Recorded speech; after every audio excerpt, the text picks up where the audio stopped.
तो क्वेश्चन आपके पास है,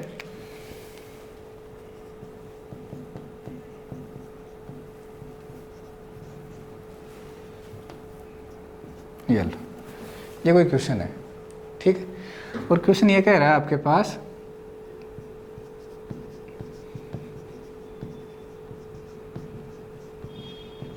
जो बी के विघटन की रेट है वो आपको दी है,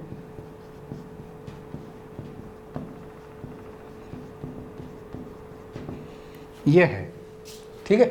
अब पूछा क्या है, पहला ए के विघटन की दर बताओ क्या होगी। दूसरा सी के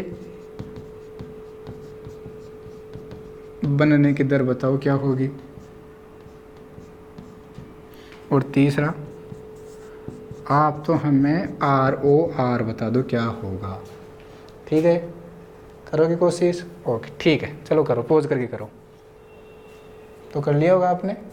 देखो सबसे पहला काम क्या करना है, जब भी वैसे क्वेश्चन आए हमें सबसे पहला काम ये करना है कि जो भी आपके पास रिएक्शन गिवन होगी उसका हमें आर ओ आर लिखना है। तो कैसे लिखते हो, देखो भाई, R O R is equal to, जो रस समीकरण में गुणांक होते हैं उनको हम भाग में लगा देते हैं। अभी कारक है इसलिए माइनस यूज करोगे, माइनस का 1/3 dA/dt बराबर, देखो भाई माइनस का 3/2 हो जाएगा भी, क्यों 1/2/3 करोगे तो 3 कहाँ चला जाएगा, ऊपर चला जाएगा, ठीक है।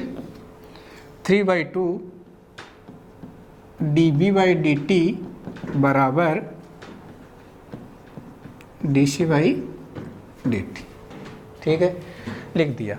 ये हमारा आर ओ आर। अब सारा आंसर अपना यहीं से आने वाला है। क्वेश्चन में देखो क्या कहा है उसने कहा है बी के विघटन की दर दी गई है, तो बताओ बी के जो विघटन की दर होगी, ठीक है। देखो दिया गया है, क्या दिया गया है, बी के विघटन की दर, और मुझे पता है आप इसको अच्छे से लिख लोगे, क्या होगी बताओ, माइनस का dB/dt नॉट 3/2 dB/dt, ये नहीं होगी, क्या होगी विघटन की दर, ये, ठीक है ना। विघटन की दर पूछे ओनली ये, रस समीकरण में गुणांक आप उसमें नहीं लगाना। फटाफट करो, ये दिया है, वैल्यू पुट करो। चलो देखो, सबसे पहले तो हम are O are he calculate कर लेते हैं, या फिर जो आपके मन में है वो कैलकुलेट करो, कुछ भी कैलकुलेट करो। चलो देखो पहला क्वेश्चन कैलकुलेट करते हैं। आंसर ए के विघटन की दर, आंसर पहला ए के विघटन की दर क्या लिखोगे, माइनस का dA/dt, यही होगी। उठा लाओ समीकरण एक, जो दिया है, क्या क्या दिया है, जो पूछा है दोनों को रख लो, बाकी को अपने से कोई मतलब नहीं है। समीकरण एक से, समीकरण एक में देखो अपने को एक तो ये काम में आने वाला है और एक ये काम में आने वाला है, तो लिख लो माइनस का 1/3 dA/dt बराबर माइनस का 3/2 dB/dt, ठीक है। अब देखो क्योंकि माइनस का dB/dt इसकी वैल्यू आपको गिवन है और वो है ये रहा,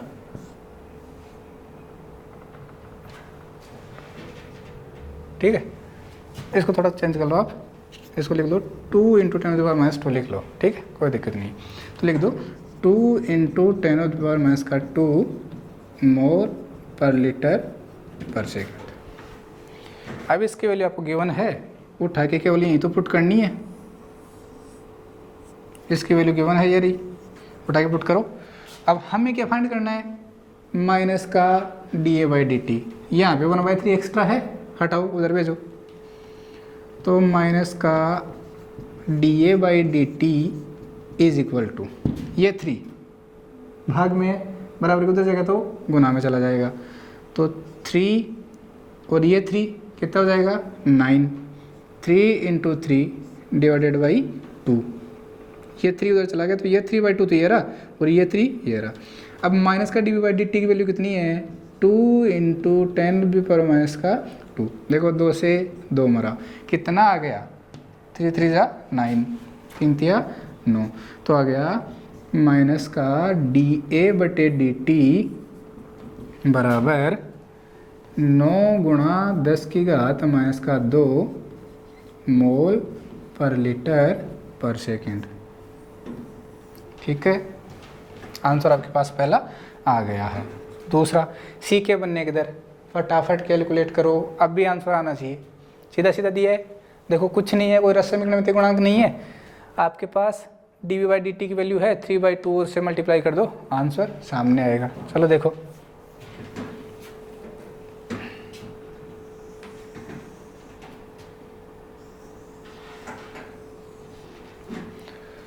मैं एक बार इसको साइड में लिख लेता हूँ कि मेरे पास आंसर क्या आया, माइनस का dA/dt बराबर 9 × 10⁻² मोल पर लीटर पर सेकेंड। अब मैं इसको रफ करके यही आपको दूसरे क्वेश्चन समझा रहा हूँ।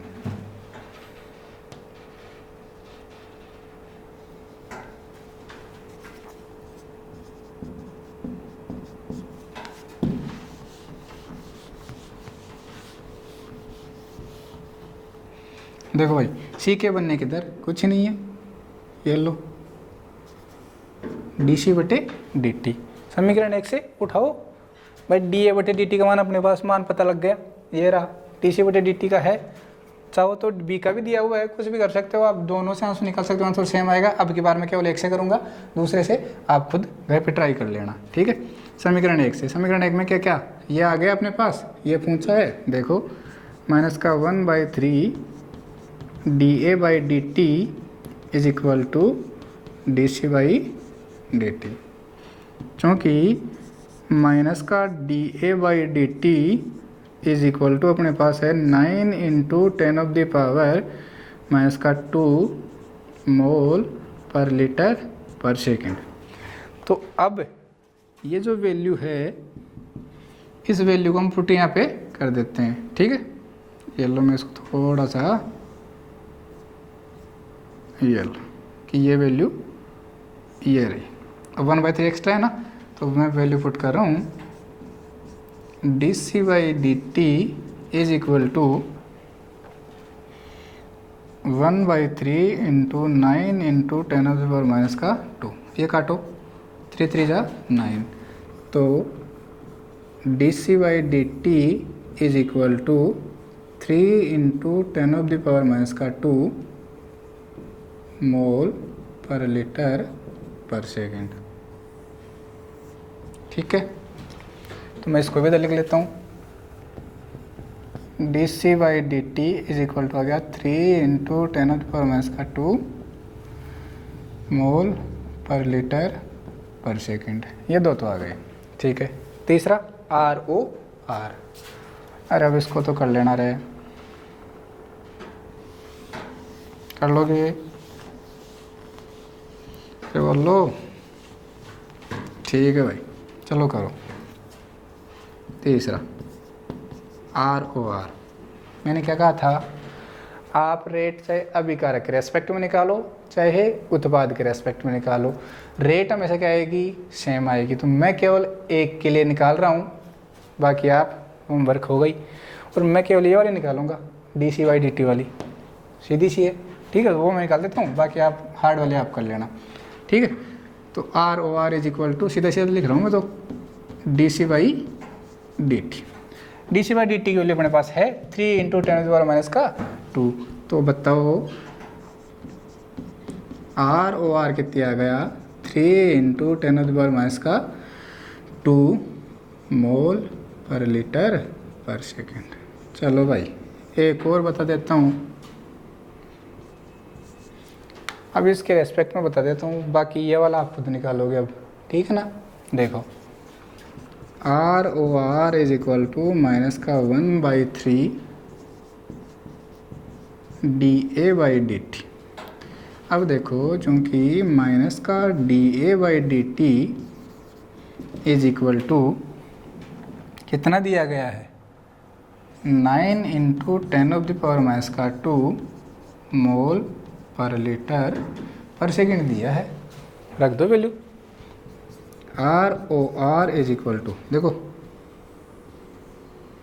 इसकी वैल्यू गिवन है, तो 1/3 इंटू 9 इंटू 10⁻⁻²। काटो,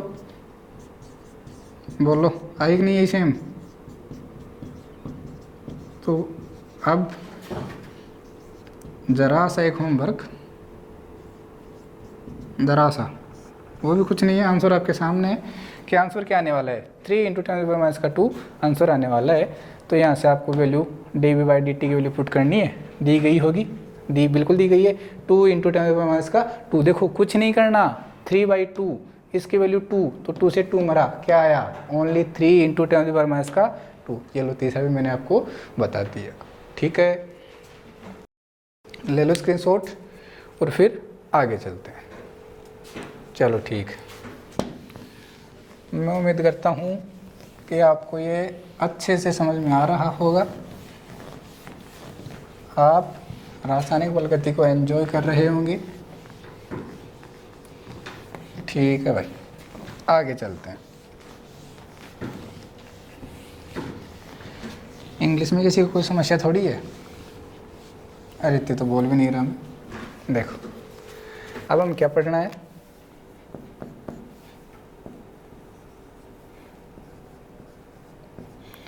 हमें पढ़ना है वेग के प्रकार,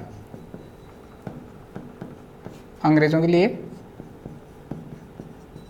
टाइप ऑफ रेट। ठीक है, तो जो वेग होता है वो 3 प्रकार का होता है। अपनी केमिस्ट्री में, केमिकल काइनेटिक्स में वेग हम 3 प्रकार से पढ़ते हैं। एक बार तीनों के नाम सुन लो आप।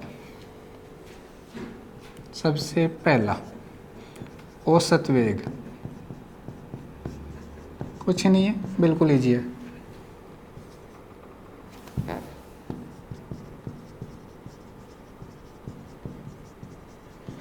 दूसरा तात्क्षणिक वेग,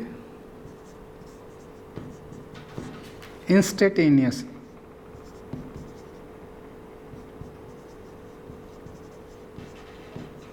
इंस्टेंटेनियस रेट। और तीसरा प्रारंभिक वेग, इनिशियल रेट।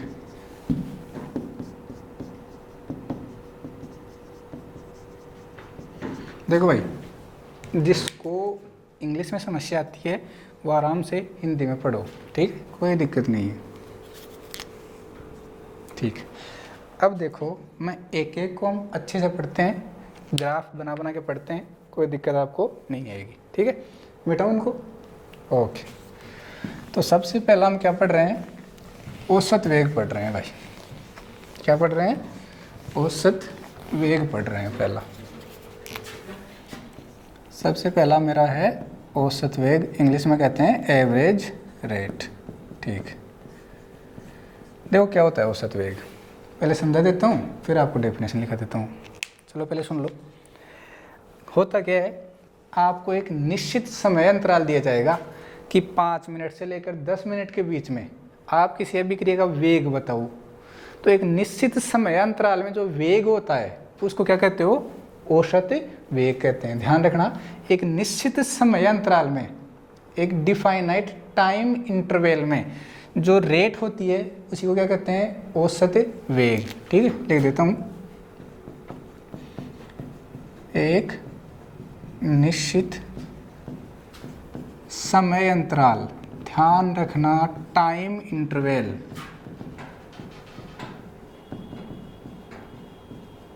ठीक है, एक निश्चित समय अंतराल में रासायनिक अभिक्रिया का वेग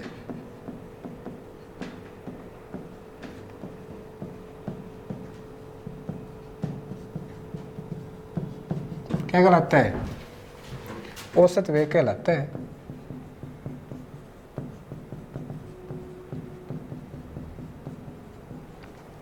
वैसे इसको रिप्रेजेंट किया जाता है delta C by delta T से।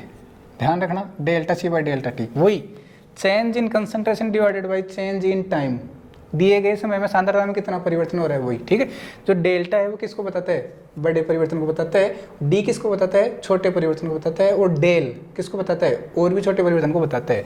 तो देखो समझो, सबसे पहले मैं बात करता हूँ अभिकारक के लिए, समझना ध्यान से। सी क्या है यहाँ पे, सांद्रता, सी फॉर कंसंट्रेशन, कंसंट्रेशन को बोलते हैं सांद्रता। ठीक है, अभिकारक के लिए देखो, तो ग्राफ बना रहा हूँ मैं। हमें पता है कि ये इधर तो सांद्रता ली है मैंने, ये सांद्रता बढ़ रही है, और ये क्या है, समय लिया है, ये जीरो अपना इनिशियल पॉइंट। ठीक है, ये ओरिजिन है।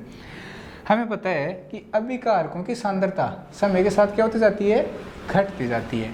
तो प्रारंभ में जब कोई अभिक्रिया नहीं हुई उस टाइम पे अभिक्रिया का जो वेग है वो क्या होगा, सॉरी अभिक्रिया की जो सांद्रता वो क्या होगी, अधिकतम। जैसे जैसे समय बढ़ता जाएगा सांद्रता घटती जाएगी। तो ग्राफ जो है वो कुछ इस प्रकार से आएगा। ठीक है, अब देखो मैंने कोई पॉइंट डिफाइन किया ये वाला, इस बिंदु पे जो आपकी सांद्रता होगी वो क्या होगी, C1, और इस बिंदु पे जो टाइम होगा वो क्या होगा, T1। मैंने कोई दूसरा पॉइंट डिफाइन किया, ये रहा।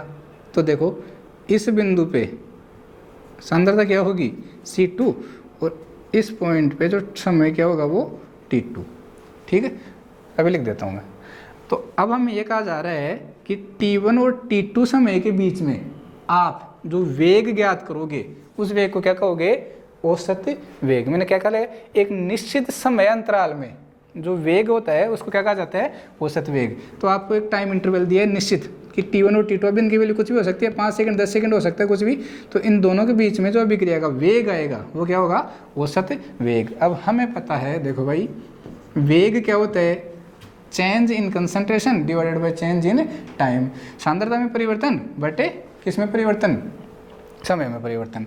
अब देखो सांद्रता हम क्या करते हैं, अंतिम सांद्रता माइनस प्रारंभिक सांद्रता। अब अंतिम सांद्रता क्या है, C2 है। ठीक है, मैं ध्यान रखना किसके लिए लिख रहा हूँ, अभिकारक के लिए, ध्यान रखना अभिकारक के लिए बना रहा हूँ। तो प्रारंभिक सांद्रता क्या है, सॉरी अंतिम सांद्रता क्या है, लिख देता हूँ मैं, सांद्रता में परिवर्तन, बार बार पढ़ते आ रहे हैं इसको, बटे परिवर्तन में लगा समय। ठीक है, अब सांद्रता में परिवर्तन देखो, सांद्रता अंतिम सांद्रता माइनस प्रारंभिक सांद्रता, अंतिम सांद्रता क्या है, C2, तो ये हो गया आपकी अंतिम सांद्रता, माइनस प्रारंभिक सांद्रता क्या है, C1, बटे अंतिम समय क्या है, T2, और प्रारंभिक समय क्या है, T1। ठीक है, मैं लिख देता हूँ यहाँ पे, जो C2 है वो क्या है, T2 समय पर सांद्रता। ठीक है, और C1 क्या है, T1 समय पर सांद्रता। और हमें पता है कि जो C1 है उसका मान ज़्यादा है किससे, C2 से। साफ साफ ग्राफ में देखो, ऊपर सांद्रता पर ड्रिल सांद्रता दिखता है, तो C1 हाई पॉइंट पे है, तो C1 की सांद्रता ज़्यादा है और C2 की सांद्रता क्या है, कम है। ठीक है, तो जब हम इसको कैलकुलेट करेंगे, देखो क्योंकि C1 इज़ ग्रेटर देन क्या आएगा, C2, तो हमारे पास रेट क्या आ जाएगी, नेगेटिव आ जाएगी। और हम शुरू से कहते आ रहे हैं कि रेट कभी नेगेटिव नहीं होती है। तो हम क्या करेंगे, देखो ये लिखा मैंने वेग, और वेग को क्या लिखोगे, डेल्टा C बटे डेल्टा T। ठीक है, अब देखो भाई ये डेल्टा C बटे डेल्टा T, अगर यहाँ से कैलकुलेट करोगे तो ये रेट क्या आने वाली है, नेगेटिव। इसलिए हम इसको क्या लिख देते हैं, यहाँ पे नेगेटिव लगा देंगे ताकि वहाँ पे क्या आ जाएगा, पॉजिटिव। तो ये जो औसत वेग आया है ये किसके लिए आया है, अपना अभिकारक के लिए आया है। कोई दिक्कत है इसमें, नहीं होनी चाहिए। सेम मैं किसके लिए बनाऊँगा, उत्पाद के लिए। तो देखो यहाँ साइड में बना रहा हूँ,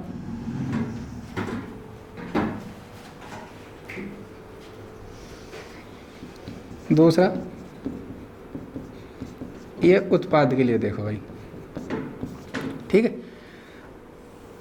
हमें पता है कि उत्पाद की जो सांद्रता होती है वो समय के साथ क्या होती है, बढ़ती है। तो उसके लिए जो ग्राफ है वो कुछ ऐसा आएगा, ठीक है। आप चाहो तो यहाँ पे C की जगह R1 और R2 यूज कर सकते हो। R फॉर रिएक्टेंट, अभिकारक, तो R1 R2, तो यहाँ पे करोगे R2 माइनस R1, ठीक है। प्रोडक्ट, यहाँ तो P यूज कर सकते हो या फिर वही अपना C1 C2 यूज कर सकते हो। तो मैं इधर तो क्या लिखूंगा, सांद्रता, जो आपको अच्छा लगे वो आप यूज़ करो, ठीक है। ये अपना ओरिजिन हो गया, और इधर क्या लिखेंगे अपन, समय लिखेंगे, ठीक है। वही मैंने एक कोई पॉइंट डिसाइड किया, ये वाला इनिशियल पॉइंट, इस इनिशियल पॉइंट पे सांद्रता क्या होगी C1, और इस बिंदु पे समय क्या होगा T1। ऐसे ही कोई दूसरा बिंदु सेलेक्ट कर लिया मैंने ये वाला, तो इस बिंदु पे सांद्रता क्या होगी C2 और समय क्या होगा T2। तो इससे एक निश्चित समय अंतराल में जो हमें वेग ज्ञात करना होगा वो क्या होगा, औसत वेग। अब लिखो वेग, क्या लिखोगे, डेल्टा C बटे डेल्टा T। डेल्टा किसको बता रहा है, परिवर्तन को बता रहे हैं। ध्यान रखना औसत वेग के लिए हम किसका यूज करेंगे, डेल्टा का यूज करेंगे। औसत वेग के लिए किसका यूज करेंगे, डेल्टा का, अदरवाइज किसका यूज करोगे, डी का। आप किसी का भी यूज कर सकते हो, कोई खास फर्क पड़ने वाला यहाँ पे नहीं है, ठीक है। तो देखो dc/dt की वैल्यू रखोगे। अब यहाँ देखो, बोलो कौन ज़्यादा, C1 या C2 ज़्यादा, तो कौन ज़्यादा है, C2 is greater than C1। अब वैल्यू पुट करोगे तो यहाँ पे लिखोगे डेल्टा C बटे डेल्टा T बराबर C2 माइनस C1 बटे T2 माइनस T1। क्योंकि हमें पता है C2 बड़ा है किससे, C1 से, तो आपका जो delta C by delta T है वो कैसा आ जाएगा, पॉजिटिव आ जाएगा, ठीक है। तो ये आपका औसत वेग खत्म होता है। यहाँ पे फिर से बता देता हूँ, औसत वेग क्या होता है, एक निश्चित समय अंतराल में रासायनिक अभिक्रिया का जो वेग होगा वो क्या कहलाएगा, औसत वेग, एवरेज रेट। किससे रिप्रेजेंट करते हैं, डेल्टा से रिप्रेजेंट करते हैं, ठीक है। अभिकारक के लिए बनाओगे ऐसा आएगा, उत्पाद के लिए बनाओगे ऐसा आएगा, बिल्कुल बेसिक्स है। इसके बाद में हम आगे पढ़ने वाले हैं क्या, दूसरा वेग कौन सा है, तात्क्षणिक वेग, और तीसरा वेग क्या है, प्रारंभिक वेग। अब जो तात्क्षणिक वेग होता है, ठीक है, थोड़ी देर तो करो थे, थोड़ी देर। हाँ, तो देखो अपन ने क्या किया था, सबसे पहले औसत वेग पढ़ लिया था। इसके बाद अपन क्या पढ़ते हैं, दूसरा वेग कौन सा, तात्क्षणिक वेग, ठीक है। तो मैं एक बार इसको रब कर रहा हूँ और फिर अपना आगे पढ़ते हैं दूसरा। ध्यान रखना इसको किससे रिप्रेजेंट करते हैं, delta C by delta T, delta C by delta T, ना कि DC बाई DT। और किसके लिए ज्ञात किया जाता है, एक निश्चित समय अंतराल के लिए ये ज्ञात किया जाता है। ये अभिकारक के लिए मैंने बना दिया और ये उत्पाद के लिए बना दिया। ध्यान रखना अभिकारक का रेट नेगेटिव आएगा और उत्पाद का रेट कैसा आएगा, पॉजिटिव आएगा, ठीक है। इतना सब होने के बाद में अपन दूसरा पढ़ते हैं, तात्क्षणिक वेग। तो एक बार देख लो क्या होता है, कुछ नहीं होता, जैसा कि नाम से ही पता चल रहा है, तात्क्षणिक, इंस्टेंटेनियस, किसी इंस्टेंट पर, किसी क्षण पे, ठीक है। दूसरा कौन सा है, तात्क्षणिक वेग, जिसको आप क्या कहते हो, इंस्टेंटेनियस रेट, ठीक है। तो वो कहेगा, इतनी देर पहले तो औसत में क्या कह रहा था कि ये आपके पास एक समय अंतराल है, इस समय अंतराल के बीच में आपको क्या बताना है, वेग बताना है। अब ये कहेगा नहीं बुझे में तो इस बिंदु पे बताओ रेट, इस पॉइंट पे रेट बताओ। तो मुझे बताओ ये क्या किसी क्षण हो गया क्या, कोई क्षण मतलब, या फिर कोई पल, एक इंस्टेंट हो गया, ठीक है। तो यहाँ पे तो टाइम इंटरवल क्या है, 0, समय में अंतराल, कि आपके पास प्रारंभिक समय दिया हो और अंतिम समय दिया हो, उसमें बीच में तो अंतर, दो समय तो दिए हुए नहीं है, समय तो एक ही दिया हुआ है। तो यहाँ पे डेल्टा T की वैल्यू क्या हो जाएगी, 0, क्योंकि समय में अंतर यहाँ पे नहीं है, ठीक है। तो यहाँ जो कोई भी आप तात्क्षणिक वेग की बात करते हो, किसी भी क्षण आपको वेग पूछ ले कि आप इस बिंदु पे वेग बताओ हमें, तो हम क्या करेंगे, वहाँ पे कौन सा वेग ज्ञात करेंगे, तात्क्षणिक वेग। और अगर आपको एक फाइनाइट टाइम इंटरवल दे दे, एक ज्ञात समय अंतराल दे दे, तो वहाँ पे कौन सा वेग निकालोगे, औसत वेग। और अगर ये कहे नहीं हमें तो किसी एक पल पे बताओ, इस क्षण पे बता दो कि हाँ 5 सेकंड पे बता दो वेग क्या आएगा, तो यहाँ पे केवल एक ही समय दिया है उसने, जब दो समय नहीं दिए तो यहाँ पे हम समय में अंतर ज्ञात नहीं कर सकते। तो सुनना, अभी करते हैं उसको, कुछ नहीं है, बिल्कुल ईजी सा है। देखो तात्क्षणिक वेग क्या होता है, किसी क्षण, ठीक है, आप चाहो तो इसको लिख सकते हो इंस्टेंट, किसी क्षण विशेष पर रासायनिक अभिक्रिया का वेग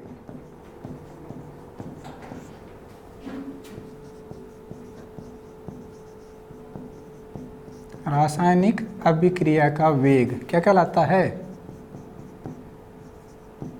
तात्क्षणिक वेग कहलाता है। केवल आपको इनकी परिभाषा और इनका नोटेशन याद रखना है कि इनको कैसे रिप्रेजेंट करते हैं और इसकी परिभाषा क्या होती है। इतना ही पूछता है और कुछ नहीं पूछता, ठीक है। अब देखो इसको रिप्रेजेंट कैसे करते हैं।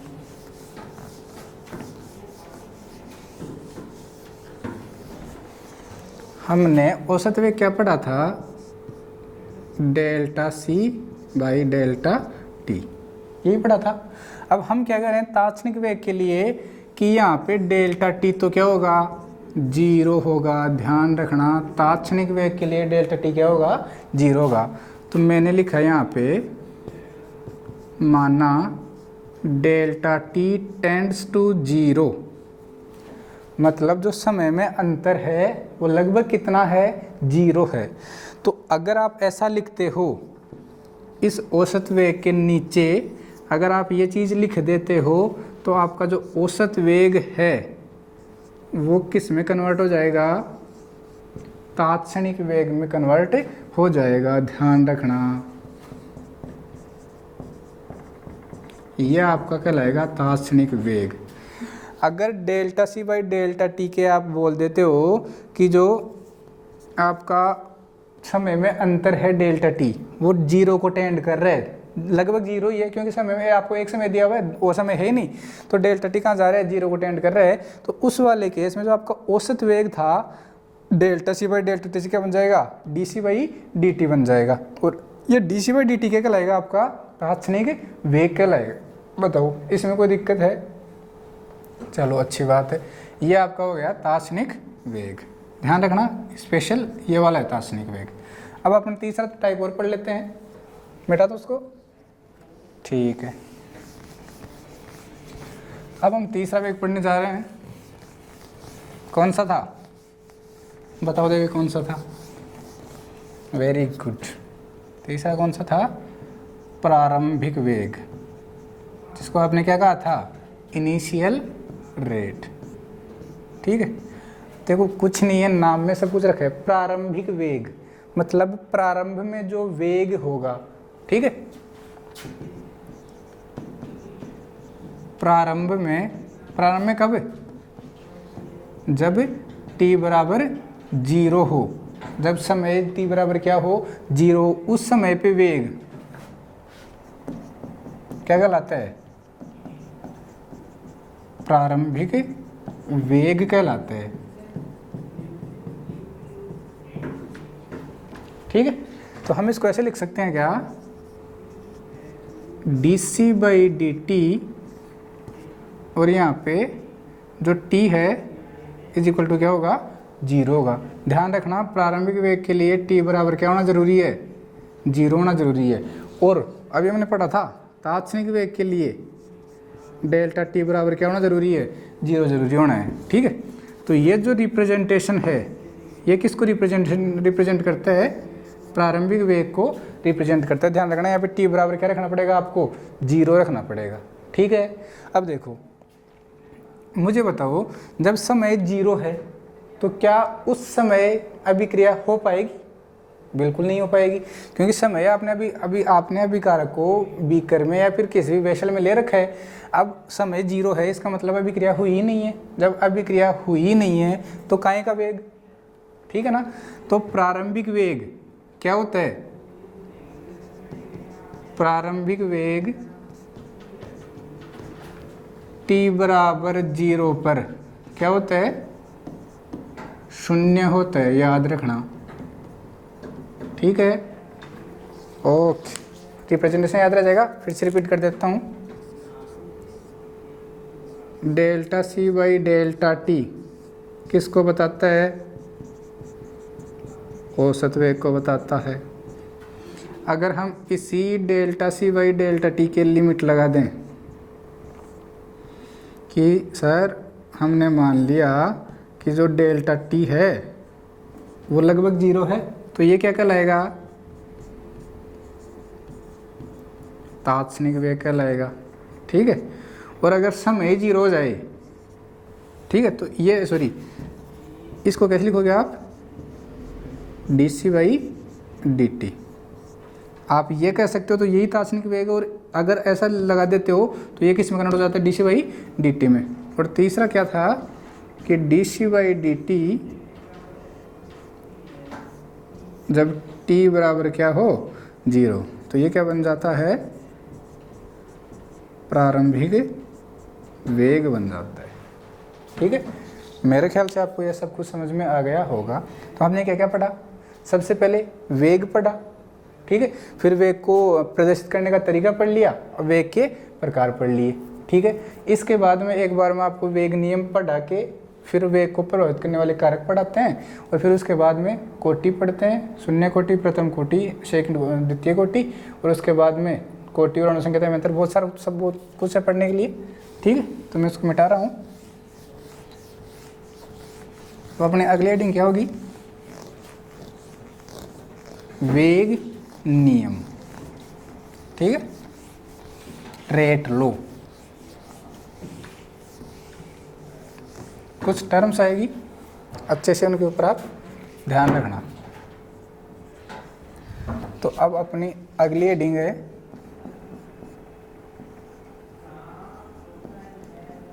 वेग नियम। इंग्लिश में कहते हैं रेट लो। ठीक है, देखो क्या होता है। आप कोई भी एक रासायनिक अभिक्रिया है, उस रासायनिक अभिक्रिया को वेग के नियम में अगर आप प्रदर्शित कर देते हो तो वो क्या कहलाएगा? वेग नियम कहलाएगा। ठीक, क्या कह सकते हो? वेग नियम का मतलब क्या है? किसी भी रासायनिक अभिक्रिया को वेग के रूप में प्रदर्शित करना ही क्या कहलाता है? वेग नियम कहलाता है। तो एक बार इसकी परिभाषा सुनना, वेग नियम क्या कहता है, फिर समझा देता हूँ इसको।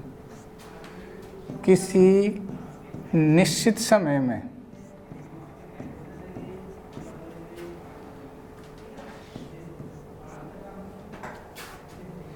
या फिर किसी निश्चित समय पर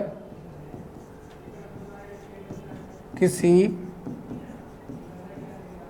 रासायनिक अभिक्रिया का वेग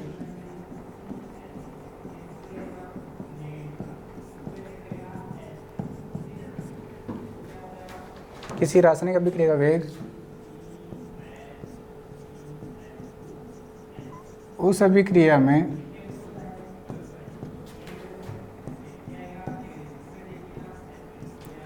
सक्रिय रूप से भाग लेने वाले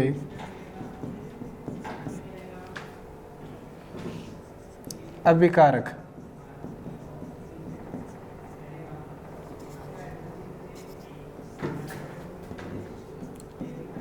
अणुओं की या फिर अणुओं के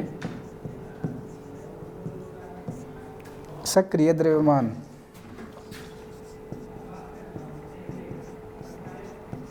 के गुणनफल के समानुपाती होते हैं।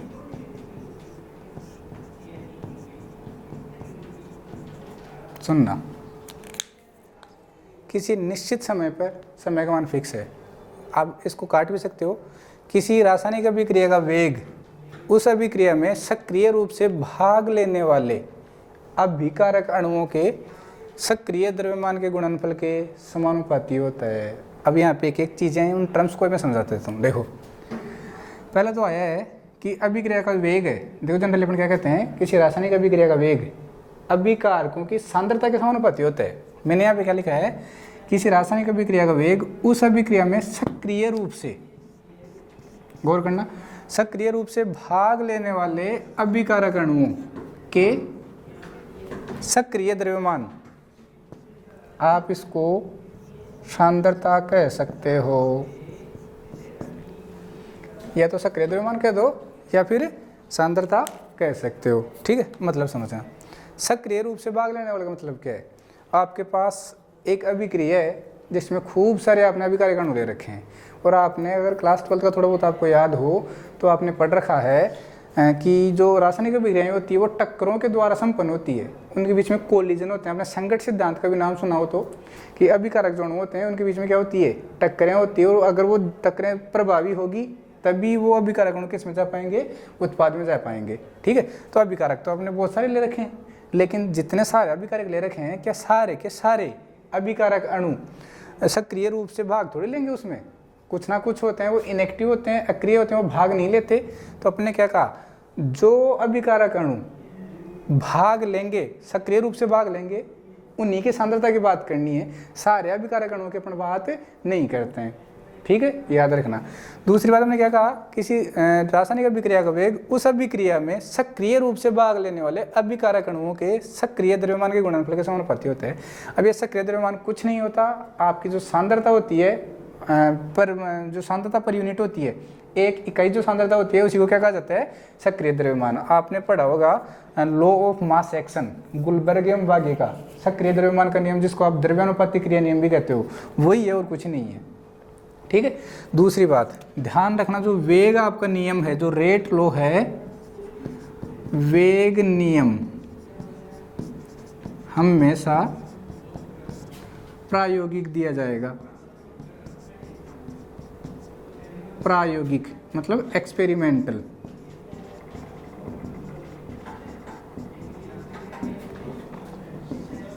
याद रखना, इंपॉर्टेंट है।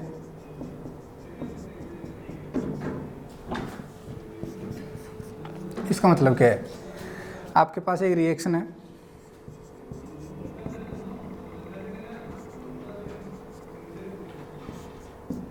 ये कोई रिएक्शन है, अब आपको कहा जाए इसकी रेट बताओ, तो आप क्या लिखोगे?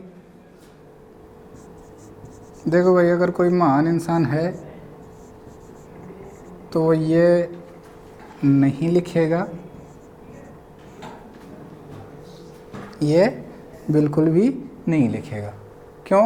क्योंकि हमने क्या कहा कि वेग नियम हमेशा कैसा दिया जाएगा, प्रायोगिक। हम खुद से वेग कभी भी ज्ञात नहीं कर सकते। याद रखना, जो अभिक्रिया का वेग होगा वो हमेशा एक्सपेरिमेंटल ही दिया जाएगा, एक्सपेरिमेंटली लिखा हुआ आएगा। हम किसी अभिक्रिया का वेग नहीं लिख सकते, अच्छी से याद रखना। तो अगर आपको कहे कि इसका वेग लिखो, तो हम लिखेंगे वेग बराबर के एक की पावर x b की पावर y। अरे हमें थोड़ी पता है कि a के 13 अणु लिए थे हमने, उनमें से कितने अणु भाग ले रहे हैं, b के 6 लिए थे, अब पूरे के पूरे थोड़ी भाग ले रहे हैं, हमें थोड़ी पता है कितने भाग ले रहे हैं, पूरे ले रहे हैं, आधे ले रहे हैं, कितने ले रहे हैं हमें नहीं पता। तो अगर कितने ले रहे हैं वो उनको पता, तो हमें तो एक्सपेरिमेंटल रूप से ये वेग नियम लिखा हुआ मिलेगा। ध्यान रखना, वेग नियम आपको हमेशा लिखा हुआ मिलेगा। जब भी आप आगे क्लास में पढ़ोगे तब की बात है, फिलहाल तो हम इसको लिखना सिखा देते हैं, लेकिन ध्यान रखना हमेशा कैसा दिया जाएगा, ये प्रायोगिक ही दिया जाएगा। अब इसका मैं गणितीय सत्यापन करता हूँ। आपके पास एक अभिक्रिया है N1A प्लस N2B, ये बना रहा है M1C प्लस M2D। ये कोई रासायनिक अभिक्रिया है, और इस रासायनिक अभिक्रिया में क्या लिखना है, वेग लिखना है। तो देखो भाई, वेग क्या कहता है, वेग नियम क्या कहता है कि जो वेग होता है किसी रासायनिक अभिक्रिया का वेग, देखो जो वेग होता है वो क्या होता है, अभिकारक अणुओं के सक्रिय द्रव्यमान के गुणनफल के समानुपाती होता है। अब ये सक्रिय द्रव्यमान क्या होता है मैंने बता दिया, सांद्रता ही होती है द्रव्यानुपाती क्रिया नियम के अनुसार। ठीक है, तो यहाँ पे वेग समानुपाती, अभिकारक क्या है, A। ठीक है, और इसका जो गुणनफल है ये घात में चला जाता है, इसकी पावर N1। अब ध्यान रखना, ये प्लस नहीं लगाना आपको। जब आपने सक्रिय द्रव्यमान पढ़ रखा होगा, सक्रिय द्रव्यमान का नियम जिसको आप लॉ ऑफ मास एक्शन भी कहते हो, द्रव्यानुपाती क्रिया नियम भी कहते हो, उसके अनुसार। ठीक है, तो देखो सक्रिय अभिकारक अणु के सक्रिय द्रव्यमान के गुणनफल के यहाँ पे डॉट B की पावर क्या आएगा, N2, क्योंकि ये अपने पास यही क्या है, अभिकारक हैं। ये क्या है, अभिकारक रिएक्टेंट, और ये क्या है, प्रोडक्ट उत्पाद। ठीक है, तो अभिक्रिया का जो वेग है वो किस पर निर्भर करेगा, अभिकारकों की सांद्रता के गुणनफल के समानुपाती होता है। कोई दिक्कत हो तो बताओ इसमें। ये अपना वेग नियम के अनुसार वेग हो गया, इसको समीकरण हमने 1 कह दिया। ठीक है, अब देखो जो समानुपाती जो समीकरण है इसमें समानुपाती स्थिरांक आ रहा है, अब हमें इसको हटाना है। ठीक है, तो ये हो गया वेग बराबर, जैसे ही समानुपाती स्थिरांक को इसको निशान को हटाया, एक ही स्थिरांक लगा दिया k। ठीक, आगे क्या आया, a की पावर n1 और b की पावर n2 आ गया। ठीक है, यह समीकरण आपका हो गया 2। यहाँ पे जो k है वो क्या है, या तो आप इसको कह दो समानुपाती स्थिरांक। ठीक है, क्यों, क्योंकि समानुपाती को हटाने के बाद में हमने लगाया है, तो क्या कह सकते हो इसको, समानुपाती स्थिरांक, या फिर आप इसको कह सकते हो वेग स्थिरांक। याद रखना, क्या कह सकते हो, वेग स्थिरांक, रेट कांस्टेंट। अच्छे से याद रखना, हमें ये वाली टर्म ज़्यादा यूज़ करनी है पूरे चैप्टर में, यही बार बार यूज होगा, वेग स्थिरांक। तो समझ लेना, वेग स्थिरांक और समानुपाती स्थिरांक बात एक ही है कि जब वेग का समानुपाती का स्थिरांक समानुपाती का चिन्ह उठाते हैं तो एक स्थिरांक लगाते हैं, जिसे क्या कहते हैं, वेग स्थिरांक कहते हैं। ये इतना समझ में आ गया, ये आपका क्या हो गया, वेग नियम हो गया। ठीक है, अब देखो, अगर मैं ये कहूँ आपसे कि अगर एक की सांद्रता और बी की सांद्रता, मैं बार बार नहीं बताऊंगा, मैं पहले भी कह रखा है कि जो सांद्रता होती है उसको किस रिप्रेजेंट करते हैं, स्क्वायर ब्रैकेट से रिप्रेजेंट करते हैं, वर्ग कोष्ठक से रिप्रेजेंट करते हैं। तो मैंने माना है ऐसा, क्या माना है कि एक की सांद्रता और बी की सांद्रता ये दोनों क्या हैं, अभिकारक हैं। अगर इनकी सांद्रता 1 हो जाती है, अपने ऐसा मानना है, ध्यान रखना, ये हमारे क्या हो गए, ये वेग नियम हो गए, ध्यान रखना इतना था। अब मैंने क्या माना एक की सांद्रता, मतलब अभिकारकों की सांद्रता कितनी हो गई, 1, मतलब इकाई हो गई। ठीक, तो उस वाले केस में क्या होगा, मान रखेंगे, यहाँ पे रखो, इसको समीकरण 3 दे दो, समीकरण 2 व 3 से थोड़ा उधर चलें, चलो भाई देखो, इधर तो रखा वेग। अब आप वेग को चाहो तो dx/dt लिख सकते हो, मुझे कोई प्रॉब्लम नहीं है, बराबर के। बताओ भाई, आपने एक की जगह रखा 1 इसकी पावर n1, बी की जगह रखा 1 इसकी पावर भी n2। अब एक की पावर चाहे 1 लगाओ, 1000 लगाओ, n1 लगाओ, कुछ भी लगाओ, मान कितना आएगा, 1। तो हमारे पास क्या आ गया, वेग बराबर के। वेरी वेरी इंपॉर्टेंट,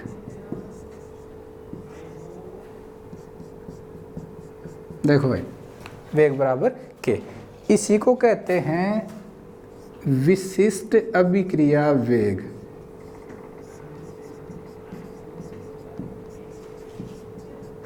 क्या कहते हैं, विशिष्ट अभिक्रिया वेग।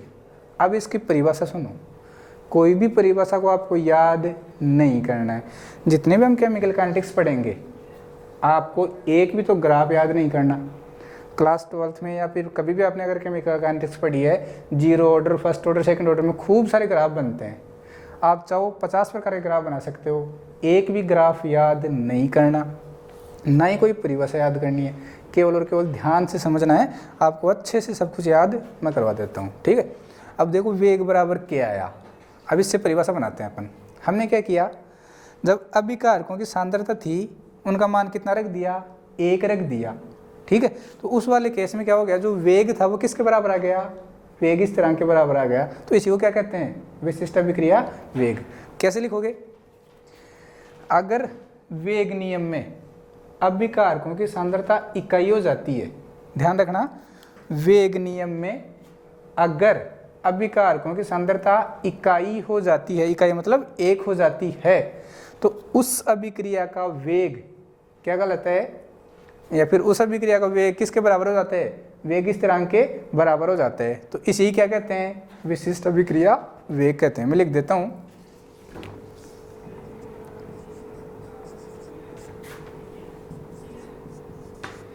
यदि किसी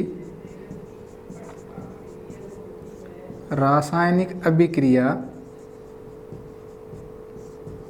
के वेग नियम में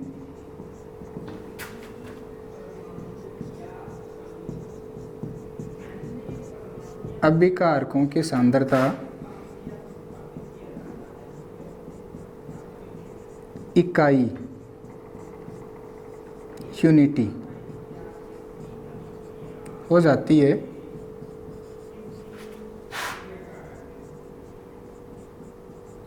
इकाई हो जाती है, तो अभिक्रिया का वेग या फिर तो उस अभिक्रिया का वेग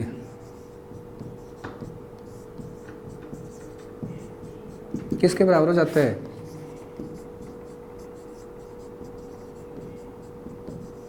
वेग स्थिरांक के बराबर हो जाता है। इसे ही क्या कहते हैं,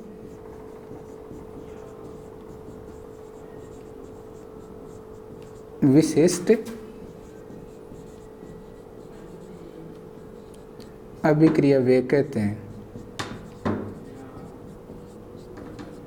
समझ गए होगे। स्पेसिफिक रेट कहते हैं इसी को, R बराबर के, रेट बराबर रेट कांस्टेंट।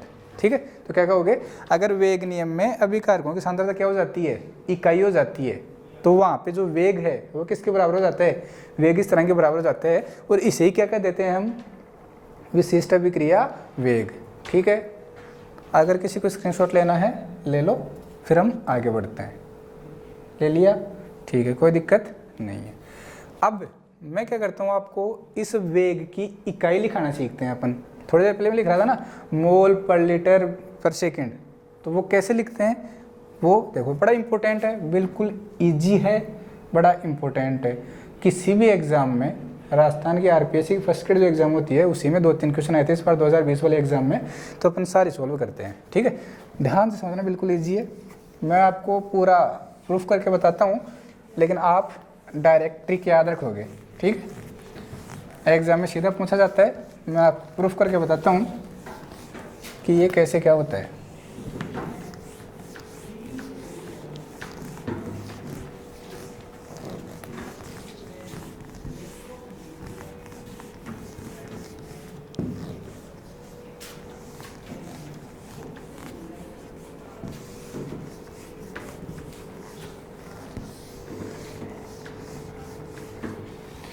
देखो भाई,